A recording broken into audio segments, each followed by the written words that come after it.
They didn't even call. Just an email. Subject line change in Organizational Structure Center, HR General Very to Stitch. IO timestamp 2:46 a.m. I read it twice. Then once more, just to be sure I hadn't misread anything in the half-sleep days of early motherhood. No misread. No ambiguity. Just cold phrasing and a digital signature at the end from someone I'd never met in person. After careful consideration, the leadership team has decided to sunset the Chief Operating Officer role as part of our restructuring to prepare for Series B funding. Your employment will be terminated effective immediately. Please refer to the attached documents regarding severance and benefits. I stared at the screen, the newborn monitor blinking softly to my left. The baby was still asleep. So was the rest of the house. I clicked the PDF. 12 pages. One signature block. No mention of maternity leave. No explanation beyond strategic alignment. No call from Jake. That was the part that confirmed everything. Jake Ward, co-founder, CEO, and the same man I'd once defended against a pullout from our lead investor, hadn't even picked up the phone. Not even a text. I had recruited him his first engineer. Introduced him to our first angel investor. Built the entire operations framework from a Google Sheet into a cross-regional logistics backend. And when the system failed during our first Black Friday, I stayed up for 72 hours fixing it myself. But this? An email at 2:46 a.m. I stood up, walked to the kitchen. Poured a glass of water with one hand while holding the bottle warmer with the other. No anger. Just clarity. 7 weeks into maternity leave. No prior warning. No performance issues. Just a quiet deletion. I forwarded the email. Just once. Not to a lawyer. Not yet. I sent it to Claire Tejada, former Series A investor, current board member of 3 SaaS unicorns, and the woman who once told me, startups forget who kept the lights on when the power was flickering. Claire would understand. More importantly, Claire would remember. The bottle beeped. I fed the baby. Outside, Chicago was still asleep. But I wasn't. Not anymore. At 9:10 a.m., Jake finally called. I let it ring. Then rang again. This time from his personal number. Then Slack. Then Signal. By 9:30, I'd received a new email from legal. This communication confirms the company's position and requests that you refrain from contacting investors or internal stakeholders until the transition is complete. I smiled. Just slightly. They were nervous. That was fast. I placed my phone face down. Opened my laptop. There, in a separate folder, were all the original term sheets from 2020 when no one wanted to touch us, when burn rate was high and user growth was flat. I kept every version. Jake used to laugh at my obsessive backups. Sarah, no one ever needs this stuff once the cap table's locked in. He was wrong. Because someone had forgotten to file the update to our shareholder agreement after Series A, technically, the voting rights structure from our seed round was still active. Technically, my shares had not been diluted yet. And technically, I still had a drag-along clause. Jake was about to learn what technically could do. But not today. Today, I was still on maternity leave. I closed the laptop, picked up my daughter, held her against my chest and watched the light shift across the living room floor. I had built this company. From 6 employees in a co-working basement to 120 staff across 4 time zones. I didn't need revenge. I needed precision. And I had time. We were 6 people when I joined. 1 engineer, 2 interns, a co-founder who knew how to pitch but not how to build, and Jake the kid with the deck. We didn't have funding yet. Just a small office above a dry cleaner on South Halstead, where the air conditioning broke every July and the windows didn't open. I wasn't recruited.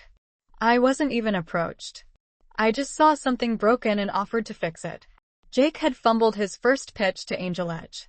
Missed basic operational metrics. Couldn't explain burn rate. Didn't understand cash runway. He told me I sounded like a spreadsheet. I told him, you sound like a pitch deck with no ops plan. He laughed. 2 weeks later, I came on as acting COO. No title. Just responsibility. In the first year, I did everything but write code. Vendor contracts. Payroll setup. Customer onboarding. Lease renegotiation. Filed our Delaware C Corp paperwork on a train to Indianapolis while bottle feeding my niece. That first winter, Our payment gateway broke for 72 hours.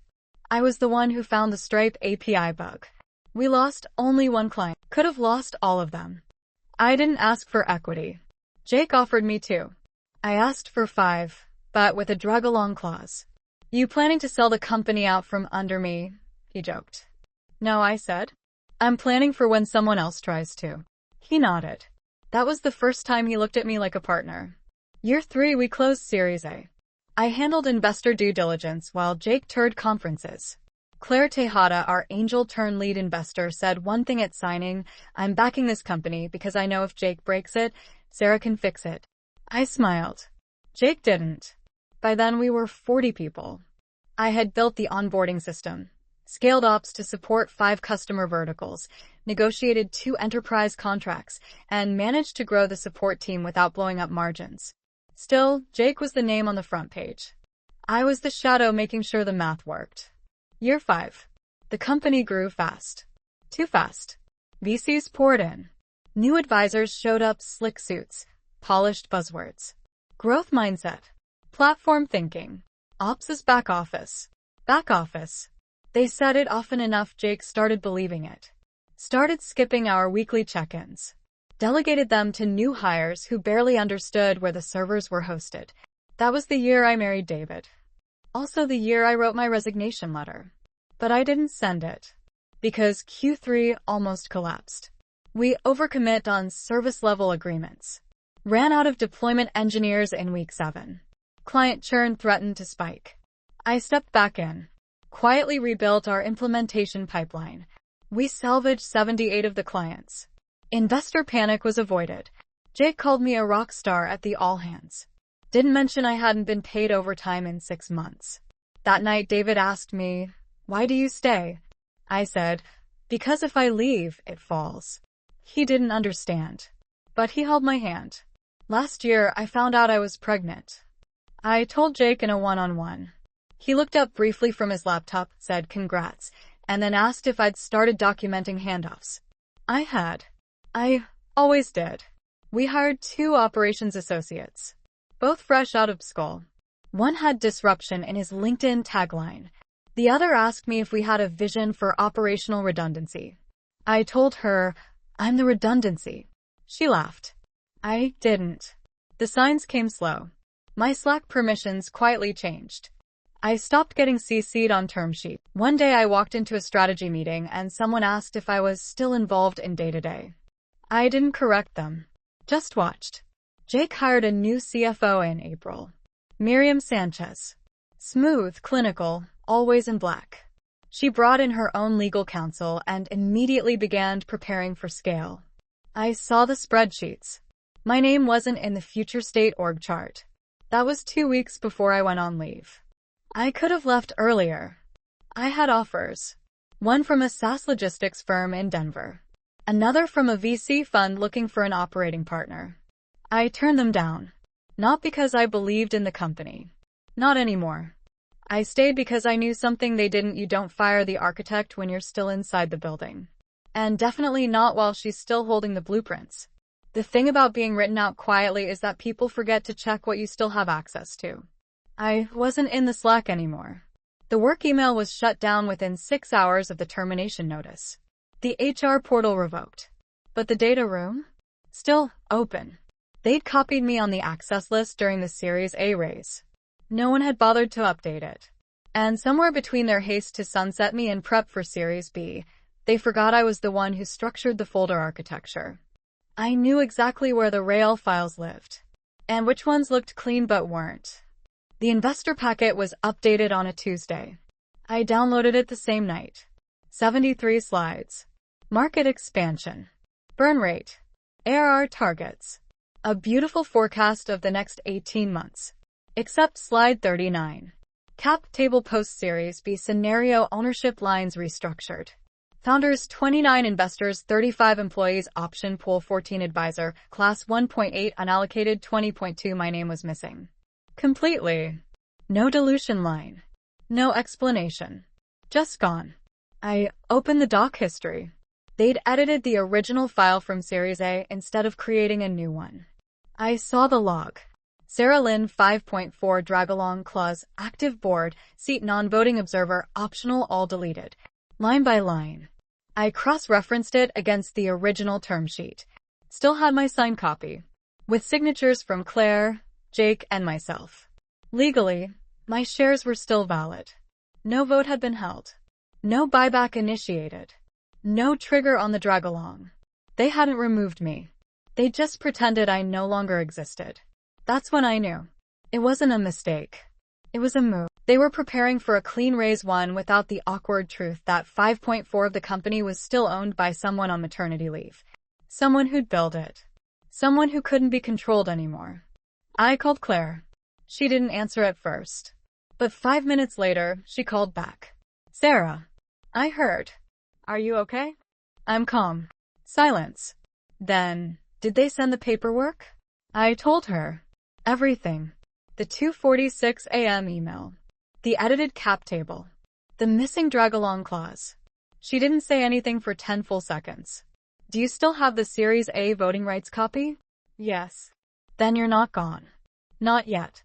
Claire wasn't just a board member. She was our first check. The person who made our survival possible after a failed pilot left us with $42K in the bank and 2 lawsuits pending. She had leverage. And more importantly, she had a memory. She remembered Jake's second pitch. She remembered who built the actual investor deck. 2 days later, I received a calendar invite. Private. Off-platform. Not through my old work email. Through a Proton mail address. Friday 4 p.m. 48th floor, bring the original. No subject line. No names. I showed up. Claire was already waiting. So was someone else, a man I didn't know, suit, no tie, carrying a worn brown portfolio. Sarah Lin, he said, standing. My name's Malcolm. I represent Tejada Ventures in legal governance. We sat. For 57 minutes, I explained the architecture. Not the systems. The ownership. Who had voting rights? Which clauses had been buried? What the sequence of edits implied? Malcolm took notes. Asked 2 questions. That was it. Claire didn't speak much. But when I showed her the screen capture of the deleted cap table line, she leaned back. I vouched for him, she said quietly. To our entire LP base.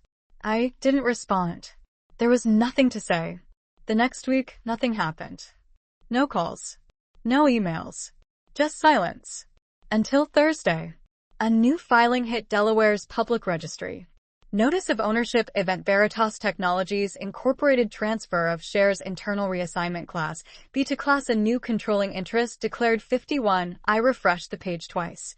There it was. They'd used the drag-along clause. Claire activated it. Bought out enough of Jake's remaining shares and restructured voting power. The company was still intact. Still operational. Jake was still CEO for now. But that was window dressing. The board had shifted. The paper had moved. And now I had something better than a seat at the table. I had the table. I didn't call Jake. Didn't respond to legal. Didn't say a word. Instead, I scheduled a meeting. Title: Strategic Oversight Review. Attendees: Board, Legal, CFO. Location: Internal HQ, Level 5 Boardroom. Time: 8 o'clock a.m. Monday. Jake wasn't on the invite. Not an oversight. Not a declaration. Just exclusion. Exactly the way they had done it to me. Claire opened the meeting. I remained silent for the first 18 minutes. Let them go through their decks. Their spreadsheets. Their talking points. Miriam, the new CFO, presented a polished funding update. Series B is progressing well. Lead investor term sheet expected within 2 weeks, she said, tapping a slide titled Founder Alignment Strategy. Claire tilted her head slightly. Who's the current largest individual shareholder? Miriam blinked. Then flipped to the appendix. The number wasn't updated. Claire turned to me. Sarah. I didn't raise my voice. Effective last Friday, I hold 51.3 of voting interest via Class A shares. I slid a printed page across the table. Delaware Registry. Notarized. Silence. No gasps. No shouting. Just the slow tick of someone recalculating every assumption they came into the room with. Miriam opened her mouth, then closed it. Claire continued. I've requested this meeting to align governance expectations ahead of funding. There will be a new leadership structure. Effective immediately. Jake found out 2 hours later. I wasn't in the room. But I was copied on the calendar removal notice event cancelled weekly CO check-in and on the Slack access changelog Jake Ward admin permissions revoked by 2:00 p.m. His assistant sent me a message. Jake would like to understand your goals moving forward. He's open to a conversation. I responded, my goals haven't changed. I'm here to protect what I built. That evening, I walked the baby around Lincoln Park. Soft breeze. Stroller wheels humming against the path. David didn't say much. Just listened as I explained the day. So what now? He asked finally. Now we make sure they can't do it to anyone else. The next 10 days were quiet. Publicly, nothing changed. Jake was still CEO. Press releases were still scheduled. But under the surface, everything moved. I commissioned an internal audit focused on pre-Series B activity, scope cap table changes, hiring decisions, legal protocol around executive terminations, 2 law firms. No warning. Then I called HR. Asked for a list of women who had taken maternity leave in the last 5 years. Requested anonymized feedback from exit interviews. Cross-referenced it with promotion cycles. Patterns emerged. Disturbing ones. 4 had left without ever returning. 3 had been passed over after coming back. 2 were still stuck in manager roles after 6 years. None had filed complaints. Because none believed it would change anything. Until now. I asked legal to issue a retroactive audit of my termination. Purely procedural, I said. Claire nodded. I didn't use the word retaliation. Didn't have to. They saw it in the paperwork. In the timeline. In the calculated coldness of that 2:46 a.m. email. Jake called again. I answered this time. Sarah, what's the endgame here? I'm not ending anything. I made mistakes, okay? But we were partners. You can't just walk back in and... Didn't walk back in, Jake. You forgot to lock the door. Silence. I built this place, I continued. Quietly. Thoroughly. You erased me because you thought I wouldn't fight. But I don't fight. I build. And now I'm rebuilding without you. Click. A week later, he resigned. Cited family priorities and desire to explore new opportunities. Claire signed off on a transition plan. I signed off on his severance, exactly what the handbook allowed. Nothing more. No bonus. No advisory role. No founder emeritus title. Just silence. The same silence I got during maternity leave. In his place, I appointed someone new. Not an interim CEO. A chief people officer. First role created under the new structure. First woman at the executive level since me. She'd been at the company for 4 years. Underutilized. Overlooked. Brilliant. I handed her the keys. Then I rewrote the policy. No more strategic realignments during protected leave. No more vague terminations from burner HR emails. No more pretending maternity is a cost instead of a commitment. The policy had one line bolded at the top. People don't become less valuable when they become mothers. They become more. I didn't hold a town hall. Didn't issue a memo. I just started showing up again. Quietly. Deliberately. And people noticed. Not because I was loud. But because things began working again. Jake tried to stay visible. After resigning, he lingered in the corners. Personal Gmail threads to execs. Subtle likes on LinkedIn updates. Happy to help if needed, typed in lowercase and signed. Like a ghost trying to prove he still had a shadow. I didn't respond. No one did. His access had been revoked. His Slack handle deactivated. The only trace left was the calendar invite he forgot to cancel. CEO strategy sync Fridays 3 p.m. It sat there empty. Unclaimed. Eventually deleted by IT. The Series B investor dropped quietly. No statement. Just silence. Claire received a one-line email from their GP pulling back. Internal risk review. I knew what that meant. They read the news. Saw the audit. But it didn't matter. We'd already replaced them. New term sheet. Lower valuation, yes. But better terms. And no one asking if we still had founder alignment. Because now we did. The audit findings were clinical. Unbiased. Damning. Jake had signed 3 terminations during protected leave periods, all targeting women in senior roles. 2 had quietly accepted payouts. One had signed an NDA after months of anxiety meds and HR gaslighting. I reviewed every page. Didn't flinch. Didn't rage. Just bookmarked the names. Made calls. Invited them back. Not everyone returned. But everyone was seen. Then the emails surfaced. Not leaked. Just recirculated. Old threads. Jake referring to maternity leave as ops disruption. Another email where he called my pregnancy bad timing for Series B optics. No one needed to spin it. It spoke for itself. An ex-manager wrote about it on Medium. Shared her story. Then shared mine without using my name. It spread anyway. Operational drift trended for 3 days. Started on tech Twitter. Spread to Reddit. Then HR forums. Then Slack screenshots on Instagram carousels. People weren't shocked by what happened. They were shocked someone finally said it out loud. TechCrunch reached out. Asked for comment. I replied, we're focused on rebuilding trust. Internally first.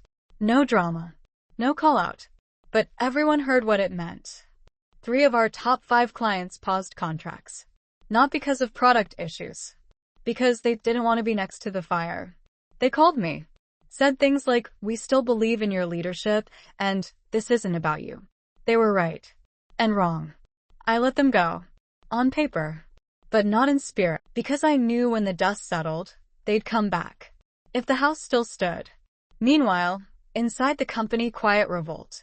You could feel it in the halls. In who people CC'd. In who they didn't. No one asked where Jake went. They asked where I was sitting now. He tried to pivot. Sent an op-ed draft to Fast Company. It never got published. Then he tried consulting. Built a deck. Launched a landing page. Advised one startup. They let him go after 2 months. Too many questions. Too much context. On a Wednesday morning, I received a text from an unknown number. Coffee? Just to talk. No agenda. Jake. I stared at it for a while. Then typed, there's nothing left to explain. And left it at that.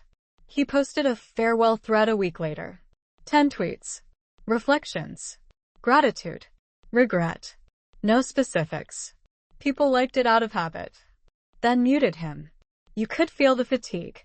The slow turning away. Not hatred. Just irrelevance. Inside the company, things got quiet in the best way. Meetings started on time. Docs were accurate. People began volunteering ideas again.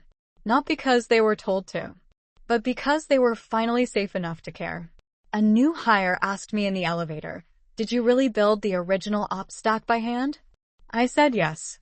Then asked if she wanted to see the version history. She laughed. But I wasn't joking. I still had it. Every iteration. Every decision. Because that's what they never understood, the person who keeps the logs is the person who never really leaves. One evening, as I walked out late, I passed the old executive wall. Jake's photo had been taken down. No ceremony. Just gone. In its place, nothing. I told them to leave it blank. Not to pretend it never happened. But to remember what happens when you forget who built the floor beneath you. I never took his office. Left it as it was. Empty. Untouched. Not to honor him. Not to erase him. Just to mark the space where ego used to sit. People kept asking who would take over as CEO. I didn't. Didn't want the seat. Didn't need the illusion of control. My title stayed simple chair. 1 syllable. No spotlight. Just reach. I appointed someone younger. Smarter in some ways. Still willing to trust people. She asked me once, how do you survive this place? I said, you don't. You remake it quietly until it forgets how to reject you. She didn't blink. Didn't flinch. She stayed. We rewrote the leave policy first. Made it boring. Tight. Inarguable. No more 2:46 a.m. notices. No more business necessity clauses. Now it said in bold, leave is not abandonment.